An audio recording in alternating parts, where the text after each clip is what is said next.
적인 현상을 일으킬 수 있다고 믿어지는 그 정신적인 힘을 가리켜 우리는 초능력이라고 합니다.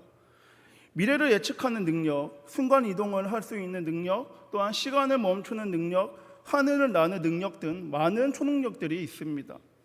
그럼 여러분은 이러한 초능력 중에 내가 한 가지를 선택할 수 있다면 여러분은 어떤 초능력을 선택하시겠습니까? 저는 이 능력도 저 능력도 다 갖고 싶지만 하나를 선택해야 한다면 타인의 마음을 읽는 그 능력을 갖고 싶습니다. 아니, 수많은 사람들의 마음을 아는 것보다는 내가 사랑하는 사람의 마음을 알 수 있는 그 능력을 선택하고 그 능력을 갖고 싶습니다. 여러분, 사람과 사람 사이의 연애와 사랑에서만 보더라도 사랑하면 사랑하는 사람의 마음을 알기 원합니다. 왜 그렇습니까? 그 사람의 마음을 알게 되면 그 사람을 더욱더 행복하게 해줄 수 있기 때문입니다. 여러분, 누군가를 사랑하면 그 사람의 마음을 알기 원합니다. 그래야 그 사람이 원하고 좋아하는 것은 해줄 수 있고 싫어하는 것은 피하며 그 사람을 행복하게 해줄 수 있기 때문입니다. 여러분, 사랑하면 그 마음을 알고 싶다라는 이 말을 사람과 사람과의 관계가 아니라 하나님과 우리와의 관계를 보면은 하나님을 사랑하는 사람은 하나님의 마음을 알고 싶어 해야 합니다. 그럼 여러분은 하나님의 마음을 알기 원하고 계십니까? 우리 한성 공동체, 저와 여러분은 하나님을 사랑함으로 하나님의 마음을 알길 원할 줄 믿습니다. 여러분, 우리는 하나님을 사랑하기에 하나님의 마음을 알기 원하는데 그 사랑하는 하나님의 마음을 우리가 어떻게 알 수 있을까요?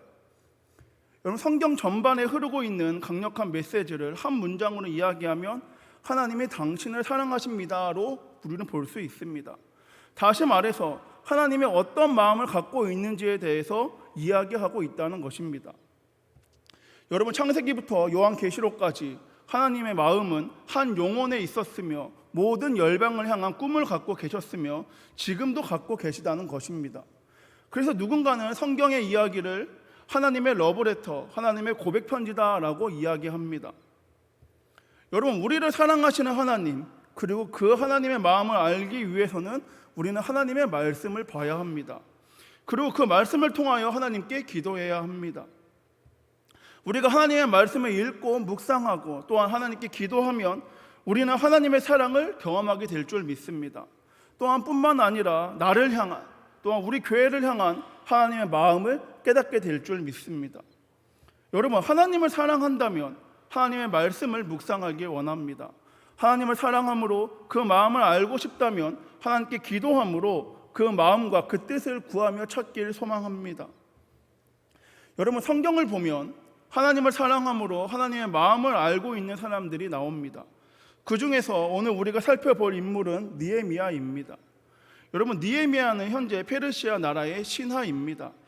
BC 586년 바벨론이 이스라엘을 점령하게 됩니다.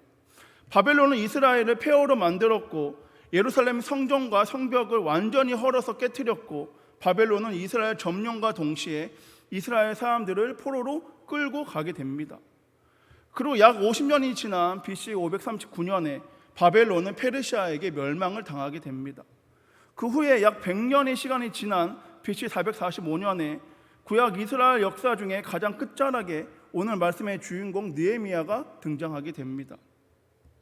그럼 여러분, 느헤미야는 어떠한 사람입니까? 느헤미야는 왕의 술관원으로서 일터는 수상궁이었습니다. 여러분, 당시 바사 제국, 페르시아는 거대한 제국이었습니다. 제국의 왕은 적들에 의해 독살을 당하거나 큰 해를 입을 수 있었기 때문에 술관원을 두어서 술 제조 전 과정을 감독하고 왕이 마시기 전에 미리 안전한지 맛보도록 하였습니다. 그렇게 왕이 매우 신임하는 사람에게 맡겨진 이 직책이 술관원이라는 직책입니다.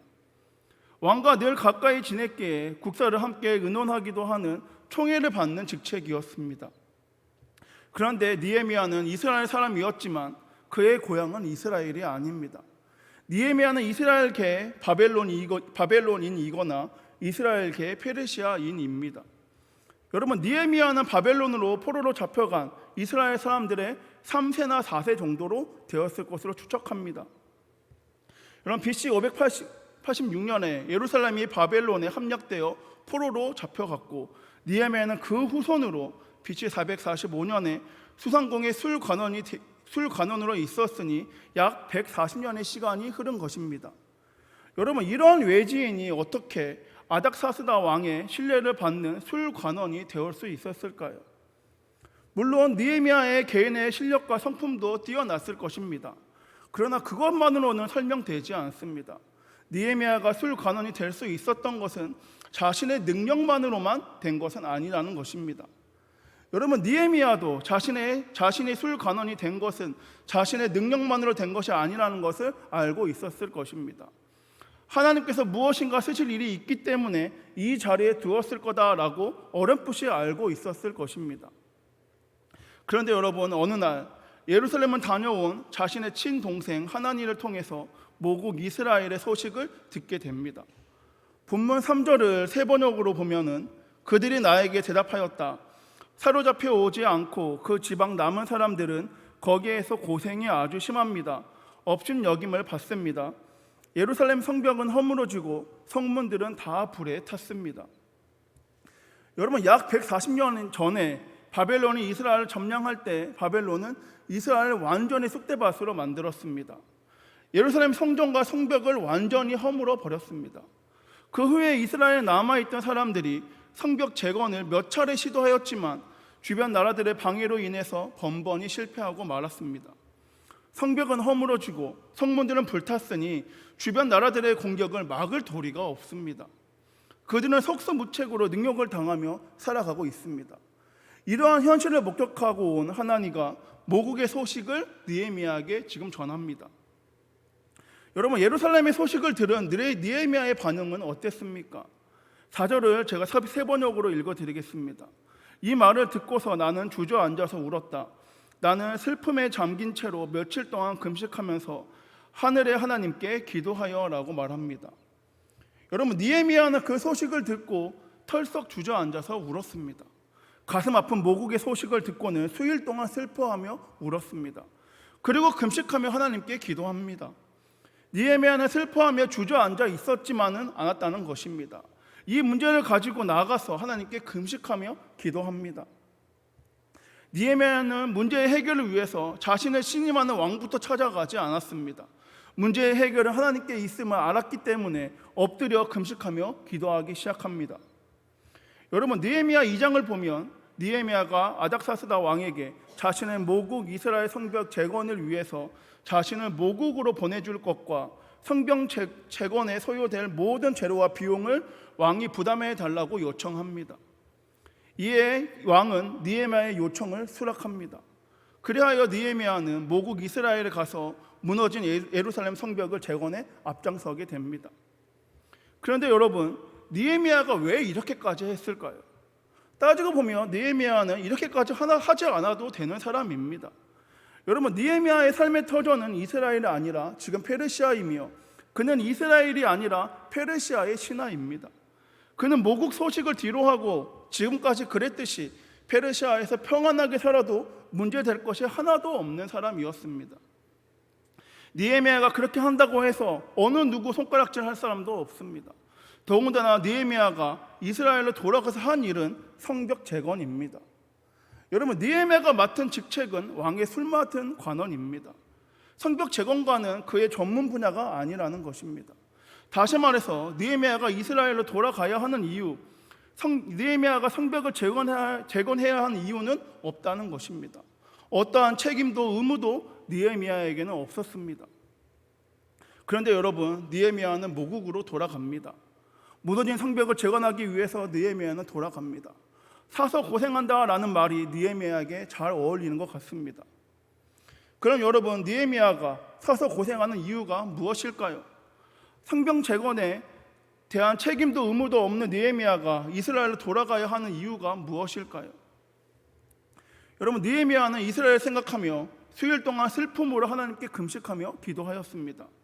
그리고 그 기도 가운데 이스라엘을 향한 하나님의 마음을 알게 되었고 그는 하나님의 마음에 합한 자로서 이스라엘로 돌아가기로 결정합니다. 무너진 성벽으로 인해서 능욕당하고 있는 자신의 백성들을 안타깝게 여기시는 그 하나님의 마음을 느헤미야는 알았기 때문에 느헤미야는 모국으로 돌아갑니다. 여러분 본문 5절부터 11절까지는 느헤미야의 기도가 기록되어 있습니다. 기도의 내용을 보면 느헤미야는 기도의 사람이었다는 것을 우리는 알 수 있습니다. 여러분 느헤미야는 하나님을 철저하게 의지하며 기도합니다. 여러분 느헤미야의 하나님은 어떤 하나님입니까? 크고 두려우신 하나님, 언약을 지키시는 하나님, 긍휼을 베푸시는 하나님이라고 느헤미야는 고백합니다. 여러분 느헤미야의 기도에는 느헤미야가 믿고 의지하는 하나님에 대한 고백이 있으며 그러한 하나님에 대한 마음이 담겨져 있습니다. 크고 두려우신 하나님이지만 언약을 지키시며 긍휼하시기 때문에 이스라엘을 흩어버리기를 원하지 않으셨다는 것, 그 마음이, 하지만 그들을 범죄함으로 말미암아 하나님은 이스라엘 백성들을 흩어버릴 수밖에 없으셨다는 그 마음. 하지만 하나님께서는 너희가 나에게 돌아와 내 명령에 순종하면 너희가 비록 멀리 포로로 잡혀 있을지라도 내가 경배를 받으려고 택한 곳으로 너희를 다시 불러 모을 것이라는 그 약속의 마음이 담겨 있다는 것입니다. 여러분 하나님의 마음은 징계가 아니라 용서이며 회복이었습니다. 그리고 그 마음을, 흩어진 이스라엘의 회복을 원하시는 그 하나님의 마음을 느헤미야는 알고 있었습니다. 그래서 느헤미야는 하나님의 마음을 나타내기 위해서 이스라엘로 돌아갑니다. 하나님의 마음을 품은 느헤미야는 이스라엘로 돌아가서 이스라엘 성벽을 재건과 함께 이스라엘 백성들의 회개를 촉구합니다. 그리고 마침내 그 이스라엘은 하나님의 마음대로, 하나님의 그 약속대로 다시 회복되게 됩니다. 여러분 느헤미야는 하나님 아버지의 마음을 알고 있었습니다. 무너진 이스라엘을 바라보며 가슴 아파하는 그 하나님 아버지의 마음을 알고 있었습니다. 그래서 그는 이스라엘로 돌아간 것입니다. 여러분 만나교회 김명삼 목사님께서 설교 중에 이러한 말씀을 하셨습니다. 똑같이 예수를 쫓아도 어떤 사람은 예수님으로 자신의 소망을 이루려 하고 어떤 사람은 자신의 소망을 내려놓고 예수님의 마음을 읽으려 합니다. 어떤 사람은 세상의 힘으로 예수님을 전하려 하고 어떤 사람은 힘을 내려놓고 예수님을 보이려고 합니다. 어떤 사람은 예수님 때문에 한 자리 차지하려고 하고 어떤 사람은 차지했던 그 편안한 자리도 예수님 때문에 포기합니다. 어떤 사람은 예수님 때문에 부유하게 살아가고 어떤 사람은 참된 그리스도인의 길이 무엇인지 묻고 또 묻습니다. 여러분 우리 각자에게 물어야 할 질문이 있습니다. 나는 왜 예수를 믿습니까? 왜 나는 예수님을 따라가려고 합니까? 여러분 저와 여러분 우리 교회에게 묻고 싶습니다. 우리는 왜 예수님을 믿고 있습니까? 우리는 왜 예수님을 따라가려고 합니까? 사랑하는 여러분, 예수님께서 이렇게 말씀하십니다.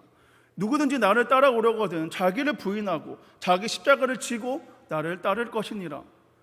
여러분 예수님을 따라가려면 자기를 부인하고 자기의 십자가를 지고 나아가야 합니다.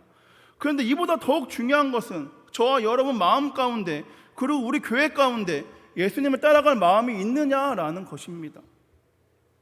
사랑하는 여러분, 예수님을 따라갈 마음이 있는 사람들은 느헤미야처럼 자기를 부인하고 자기의 십자가를 집니다. 그 땅을 향한 책임도 의무도 없지만 하나님의 마음을 너무나도 잘 알기 때문에 그 하나님의 마음을, 그 뜻을 품고 그 땅을 향해서 걸어갑니다. 다 내려놓습니다. 내 안락함과 평안함 다 내려놓고 하나님의 뜻만을 품고 나아갑니다. 왜 그렇게 합니까? 하나님의 마음을 알기 때문입니다. 바라기는 여러분, 우리 교회가 이런 교회 되길 소망합니다. 느헤미야처럼 하나님의 마음을 아는 교회, 예수님을 따라갈 마음이 넘치는 교회, 그래서 우리 자신 부인하고 우리의 십자가 지고 예수님 따라가는 교회, 우리 한성교회가 이런 교회 되길 소망합니다. 마지막으로 요즘 저에게 주시는 하나님의 마음을 이 시간 나누려고 합니다. 여러분 저는 요즘 다음 세대에 대한 하나님의 마음을 많이 깨닫고 있습니다. 계속해서 우리 교회의 다음 세대를 향한, 넘어서서 이 시대의 다음 세대를 향한 마음을 깨닫고 있습니다. 여러분 그 중에서 에베소서 2장 7절 말씀에 이는 그리스도 예수 안에서 우리에게 자비하심으로써 그 은혜의 지극히 풍성함을 오는 여러 세대에 나타내려 하심이라 라고 말합니다. 현대인의 성경으로 읽어드리겠습니다. 이것은 그리스도 예수 안에서 자비하심으로 베푸신 하나님의 넘치는 은혜를 앞으로 올 모든 세대에게 보여주기 위한 것입니다. 여러분 그리스도 예수 안에서 자비하심으로 베푸신 하나님의 넘치는 은혜를 저와 여러분, 우리만 받고 끝나는 것이 아니라 오는 여러 세대, 앞으로 올 모든 세대까지 이어지길 원한다라고 말합니다. 하나님의 통치가 이어지길 원한다. 예수 그리스도 안에서 우리에게 부여된 하나님의 은혜의 풍성함이 오는 여러 세대, 앞으로 올 모든 세대까지 이어지길 원한다라고 말합니다. 여러분, 이것이 제 마음에 들어온 하나님의 말씀이자 마음입니다. 예수 그리스도 안에서 부여된 하나님의 풍성함을 나만 경험하고 나만 누리는 것이 아니라 그 하나님의 은혜의 풍성함을 오는 여러 세대까지, 앞으로 올 모든 세대까지 이어져서 그들도 계속해서 그 은혜의 풍성함을 누리기 원한다는 하나님의 마음을 깨닫게 됩니다. 그리고 그 풍성함을 여러 세대에 전할 책임이 저에게 있다는 것을, 그리스도 예수 안에서 자비하심으로 베푸신 하나님의 넘치는 은혜의 풍성함을 앞으로 올 모든 세대에게 전할 책임이 저와 여러분, 우리에게 있다는 것을 깨닫게 됩니다. 여러분, 느헤미야는 하나님의 마음을 알게 되자 하나님의 마음을 전하기 위해서, 그 마음의 뜻을 나타내기 위해서 이스라엘로 돌아갔습니다. 페르시아에서 평안하게 살아도 문제될 것 하나도 없었지만 기도 가운데 이스라엘을 향한 하나님의 마음을 알게 되자 하나님의 마음에 합한 자로서 느헤미야는 이스라엘로 돌아갑니다. 그리고 하나님의 마음을 품은 느헤미야는 이스라엘로 돌아가서 예루살렘 성벽 재건과 함께 이스라엘 백성들의 회개를 촉구하였고, 마침내 이스라엘은 하나님의 약속대로 다시 회복되게 됩니다. 여러분, 우리 다음 세대가 다른 세대가 아니라 주님의 세대로서 그리스도 예수 안에서 자비하심으로 베푸신 하나님의 넘치는 은혜의 풍성함을 누리기 위해서는 저와 여러분이 우리 다음 세대에게 그 풍성함을 전해야 합니다. 아직 오지 않은 하나님의 나라를 기대하며 이미 임한 하나님 나라 안에서 그 크신 하나님의 풍성함을 누릴 수 있도록 저와 여러분, 우리가 전해야 합니다. 여러분, 이스라엘 백성들에게 회복의 마음을 느헤미야에게 주셨던 그 하나님께서 저와 여러분에게 우리 다음 세대의 회복의 마음을 주신 줄 믿습니다. 하나님께서 우리 다음 세대, 앞으로 올 모든 세대에도 그리스도 예수 안에서 하나님의 넘치는 은혜의 풍성함을 누리기 원하시고 계실 줄 믿습니다. 여러분, 그 땅을 향한 책임도 의무도 없었지만 하나님의 마음을 알기 때문에 그 땅으로 향한 느헤미야처럼 내 자녀, 내 가족은 아니지만 하나님의 마음을 알기에 우리 다음 세대, 오는 여러 세대에 하나님의 풍성한 은혜를 전하고 나누길 소망합니다. 바라기는 우리가 먼저 성령 충만함으로 하나님의 풍성한 은혜를 누리길 원합니다. 그리고 그 하나님의 풍성한 은혜를 삶으로 오는 여러 세대에, 앞으로 올 모든 세대까지 전하고 나누길 소망합니다. 그로 말미암아 그 크신 하나님의 아버지의 마음을 깨닫고 그 마음의 뜻을 나타내므로 하나님의 기쁨이 되는 저와 여러분, 우리 한성 공동체 모두가 되길 소망합니다. 말씀을 정리하겠습니다. 여러분, 하나님 아버지의 마음이라는 찬양의 가사가 이렇습니다. 아버지 당신의 마음이 있는 곳에 나의 마음이 있길 원해요. 아버지 당신의 눈물이 고인 곳에 나의 눈물이 고이길 원해요. 아버지 당신이 바라보는 영혼에게 나의 두 눈이 향하길 원해요. 아버지 당신이 울고 있는 어두운 땅에 나의 두 발이 향하길 원해요. 나의 마음이 아버지의 마음 알아. 내 모든 뜻 아버지의 뜻이 될 수 있기를. 나의 온 몸이 아버지의 마음 알아. 내 모든 삶 당신의 삶 되기를. 여러분, 찬양의 가사처럼 하나님 아버지의 마음이 있는 곳에 우리의 마음이 있고, 아버지의 눈물이 있는 곳에 우리의 눈물이 있으며, 아버지가 바라보는 그 영혼과 땅을 우리도 바라보며 나아가길 원합니다. 그런데 여러분, 그 전에 먼저 우리가 하나님 아버지의 마음을 알아야 합니다. 그 마음을 알아야 우리도 그곳에 마음을 두고 그곳에 눈물로 기도하며 나아갈 수 있게 됩니다. 여러분, 하나님의 마음을 알기 원하십니까? 그럼 내 것부터 내려놔야 합니다. 내 안락함, 내 평안함 다 내려놓고 기도해야 합니다. 나를 부인하고 하나님께서 나에게 주신 그 십자가, 그 뜻만을 붙잡고 나아가야 합니다. 그리고 하나님께서 말씀하실 때 그 말씀에 순종함으로 우리는 걸어가야 합니다. 여러분, 세상과 사람의 시선으로는 길이 보이지 않을 수도 있습니다. 또한 하나님의 마음에 순종함으로 나아가는 우리를 향해서 사서 고생한다며 손가락질할 수도 있습니다. 하지만 여러분, 그럼에도 하나님의 마음을 알기에 나아가는 저와 여러분 모두가 되길 소망합니다. 하나님의 마음을 알기에 다 내려놓고 순종함으로 나아가는 저와 여러분 모두가 되길 소망합니다. 하나님의 마음을 알기 때문에 우리 다음 세대가 다른 세대로 변하기 전에 그리스도 예수 안에서 자비하심으로 베푸신 하나님의 넘치는 은혜의 풍성함을 전하는 저와 여러분 모두가 되길 소망합니다. 바라기는 하나님의 마음을 아는 저와 여러분, 우리 한성 공동체에 되어 우리의 모든 뜻과 모든 삶이 하나님의 뜻과 삶이 되길 소망합니다. 하나님의 기쁨이 되는 저와 여러분, 우리 한성 공동체 모두가 되길 소망합니다. 기도하겠습니다. 사랑의 마하신 주님 감사합니다. 하나님의 마음을 알기 원합니다. 내 안에 있는 모든 것 내려놓게 하여 주시옵고, 오직 내가 구할 것은, 오직 내 마음에 있는 것은 하나님의 마음, 하나님의 뜻만이 읽기 원하오니 주여 역사하여 주시옵소서. 그 하나님의 마음으로 하나님을 바라보는 영혼을 향해 우리가 나아가게 하여 주시옵고, 하나님의 눈물 흘리고 있는 그 영혼을 향해 우리도 눈물 흘리며 기도하게 하여 주시옵고, 하나님 아파하고 있는 땅을 향해 우리도 걸어가며 주님의 그 참된 복음을 전할 수 있는 우리 한성 공동체 모두가 될 수 있도록 역사하여 주시옵소서. 또한 주님 바라옵기는 우리 다음 세대가, 앞으로 오는 올 모든 세대가 다른 세대로 바뀌는 것이 아니라 주님의 세대로 말미암아 주님을 찬양하며 주님 안에서 기쁨을 누리며 하나님의 풍성한 은혜를 전하고 누리는 삶으로 살아가기 원하오니 역사하여 주시옵고, 주님이 살아계시다는 것을 우리 다음 세대 가운데 주여 말씀하여 주시옵소서. 이번에 말씀 살아계신 예수님의 이름으로 기도드립니다.